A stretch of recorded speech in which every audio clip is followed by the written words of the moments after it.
What is up, my comic comrades? All right, guys, this is it. Today we conclude our long journey through what has been an epic miniseries, DCeased, Dead Planet. That's right, issue 7 of DCeased, Dead Planet has arrived, meaning it's time to talk about the finale of this epic miniseries that's been part of the wider DCeased universe. If you're not caught up with this series, we've done videos on issues 1 through 6 of Dead Planet. We've also covered several other DCeased universe titles, all of which you could find right here and in the description below. But with that said, my comic comrades, it's time to see how DCeased, Dead Planet comes to an end. And I gotta say, it's bittersweet.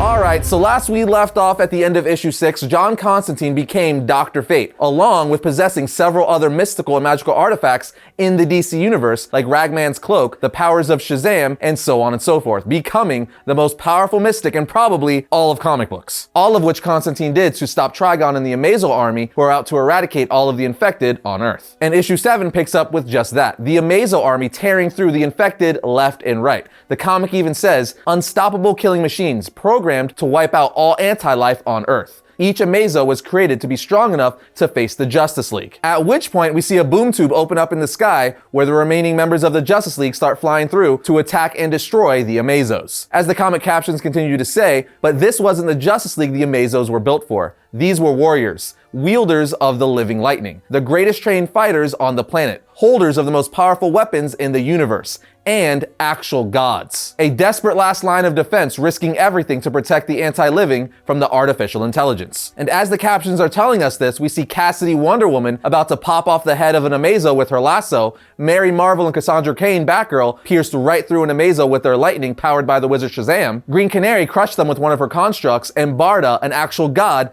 decapitate an Amazo. And while the Justice League fight this Amazo swarm in Australia, Phantom Stranger and Zatanna are in Paris, awaiting John Constantine to fight Trigon. The only problem is John still hasn't showed up for the fight. Z then tells Phantom Stranger he'll be here, to which he says, Zatanna, don't be naive. Captions then say, John had shown Stranger the future, so he couldn't walk without acting as our world died. He couldn't be a stranger any longer. At which point Stranger yells out, Trigon. Trigon then turns around and says, Phantom Stranger, you were supposed to walk forever in limbo. You were not supposed to choose a side. Stranger replies, yet I have. Elsewhere, the Super Sons, John Kent and Damian Wayne, have traveled to the Australian garden, to the source of the Amazo army, to attempt to take them out remotely. The two of them then stop to see everyone the Amazos killed, with John Superman saying, my God, so many. We could have saved them. They didn't have to, and Batman interrupts telling John, the people inside couldn't have known there was a cure. And I don't want to sound callous, man, but we can't stop for the dead. And as they're about to continue on their journey, out of nowhere, something punches John across the face. And on the next page, we see it's an Amazo who then starts attacking Damian, but he's able to back handspring out of the way. The Amazo then uses heat vision to attack Damian. He dodges yet again, at which point Superman is able to put Amazo in a headlock saying, Batman, now. Batman then jumps in the air saying, keep holding it, while he puts some sort of electrical charge on his head, detonating it, destroying the Amazo. At this point, Penguin and several of his men come out to see Batman and Superman have destroyed an Amazo. Superman then asks, where is Professor Ivo? The Penguin then just looks at them saying, you must be a Robin, and you're the sun, I take it. Superman then tells Penguin, we need to stop the Amazos, but Penguin just stares at him saying, no, that won't be happening. We planned our personal oasis here long before the virus started. Do you think we didn't prepare to kill a Superman? Guards. But the guards don't respond to Penguin. The Penguin then says Superman should be writhing in remote control kryptonite-induced pain by now. At which point the soldiers tell Penguin, I'm not hurting Superman. And another one says, yeah, what do you think we are? Clearly, this not only pisses off the Penguin, it also terrifies him. Then on the next page, we see both Penguin and Simon Stagg being choked by something. Batman even says, what's happening? What's wrong with them? Superman answers saying, above us. As we see, it's John Constantine doing this, with narration telling us it was always part of Constantine's plan. Ragman's cloak was fueled by corrupted souls, and John knew just where to find the most corrupted souls still on Earth. Politicians, business leaders, crime bosses, and billionaires. All had to put a plan in place to survive an apocalypse by putting themselves first. The narcissists, the cruel, the greedy, they were all absorbed to give Constantine one last power boost before he faced Trigon. Yeah,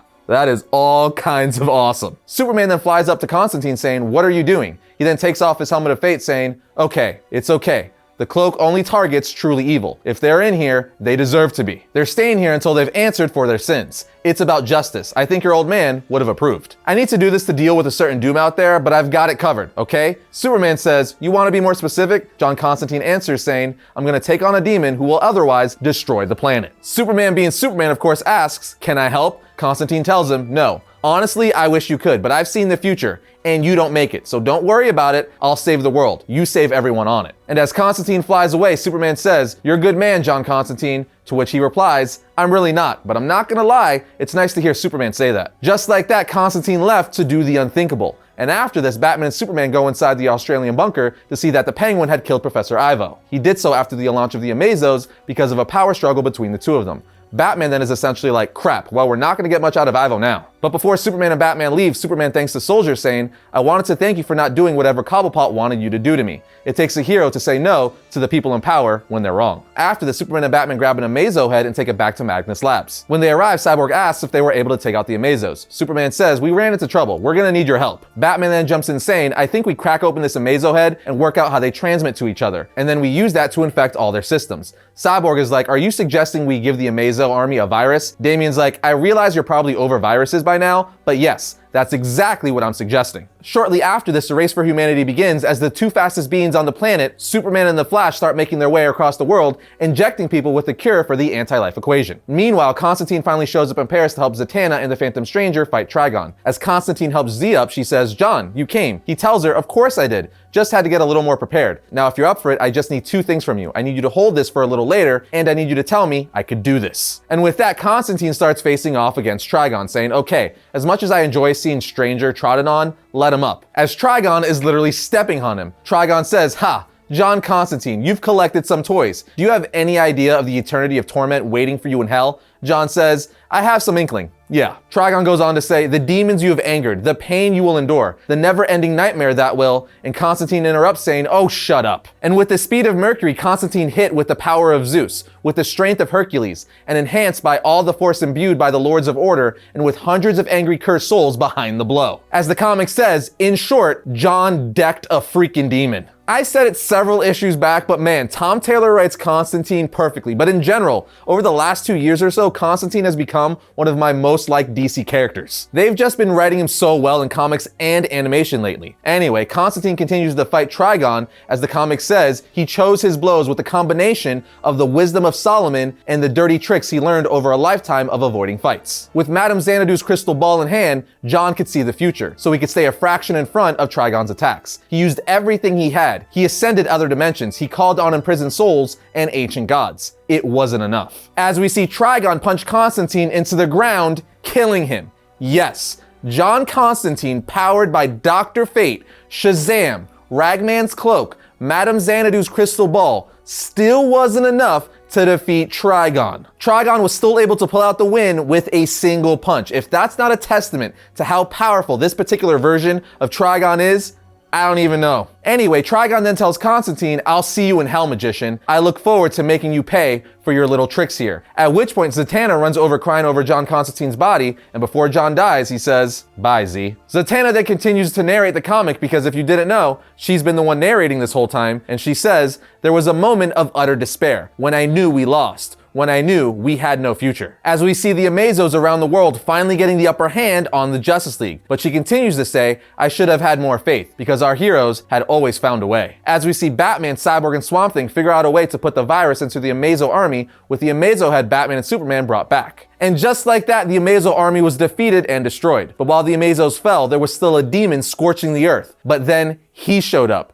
The man of mother freaking steel. Superman then flies right up to Trigon's face saying, "Stop." Trigon then looks at him in the eye saying, "I just killed a being connected to the most powerful magics in the universe. You are a speck." Superman then looks right back at him and says, and this speck says, "Stop." At which point, Superman flies full force right into Trigon's chest, as Zatanna tells us that Superman was faster than fate, stronger than the inevitable, able to leap the divide between reality and the impossible. And for one shining moment, a mortal man held back the devil. At which point, Trigon says, "How the hell?" These are the reasons why I love Superman so much, because in the face of absolute defeat, he finds a way to keep going. And this isn't even Clark Kent's Superman. This is his son. But clearly the apple doesn't fall far from the tree. It's so good to see a son carry on the ideals and never say die attitude of his father. It's such a good passing of the torch and one that makes complete and total sense. Anyway, as Zatanna looks on, Ghost Constantine appears next to her saying, he's impressive, isn't he? She then looks at him saying, John? He says, yep, I'm a dead man. It sucks. But this was the plan. I wasn't just being a bloody bastard when I took Boston Brand's power. All that magic I stole, I'm still connected to it. It's still coursing through my soul. Z then says, what are you saying? He tells her, I'm saying I'm the most powerful dead thing ever seen, meaning I have the power to do this. As Constantine flies right inside of Trigon's head, you see John had taken Dead Man's power, the power to control a being. Alone, that power wouldn't have been enough to take over Trigon, but with everything else John was connected to when he died, he was able to fight for command. If he had a choice, John would have found a way to live forever. But as far as last acts go, turning an ancient malevolent evil into a personal puppet was very on brand for John Constantine. As we see Trigon shrink with Constantine now in control of his body. He then tells Zatanna, Z, I'll take that spear now. He then uses the spear to stab Trigon and himself right through the chest, saying, this is destiny. Zatanna tells us John Constantine was never big on sacrifices. He sacrificed others for the greater good, but he always avoided being that guy. But when the world needed him to be the guy, he said screw it and did the hard thing, sacrificing himself for the world. As Constantine's now pierced soul walks out of Trigon's body, Superman says, John. Constantine replies, it's okay. My soul was set for an eternity of torment. Justice appearing? Well, that's gonna make a lot of demons in hell very, very annoyed. I'll tell you what, I'll miss all of this. And as he fades away, he says, see ya, Z.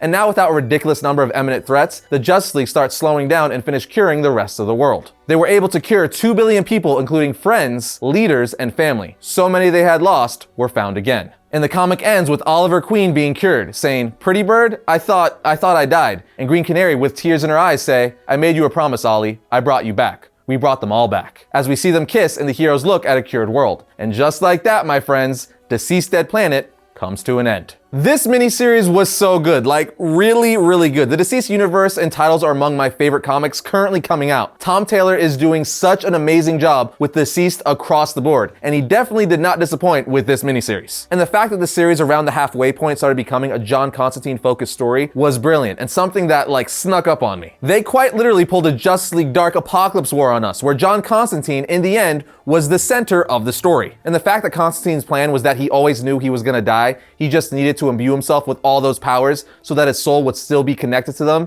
when he died was brilliant. Because that way he could then use them to go inside of Trigon's head and kill him. Again, brilliant. This is something I'll have to go more in depth in on the Variant podcast with Tim, because I have a lot of good things to say about this story. But not only that, this story leaves a lot open for future DCeased stories. 2 things in particular come to mind. 1, we know from this series that Clark Kent Superman, who's infected, is still inside of the sun, eating it to become stronger as told to us by Kilowog, then never touched on again, meaning it's inevitable for John Kent Superman to have a confrontation with his infected, super crazy solar-powered father. Number 2, they tease the undead Darkseid, and we even see him break free and attack New Genesis. I actually thought a confrontation with undead Darkseid was going to be the climax of this miniseries, but no, turns out they're saving that for a different DCeased miniseries, which is genius when you think about it, because that means we're going to continue to get more DCeased titles as they keep expanding this universe, and I cannot wait, especially to see stories centered around infected versions of 2 of the most powerful characters in the DC universe, Darkseid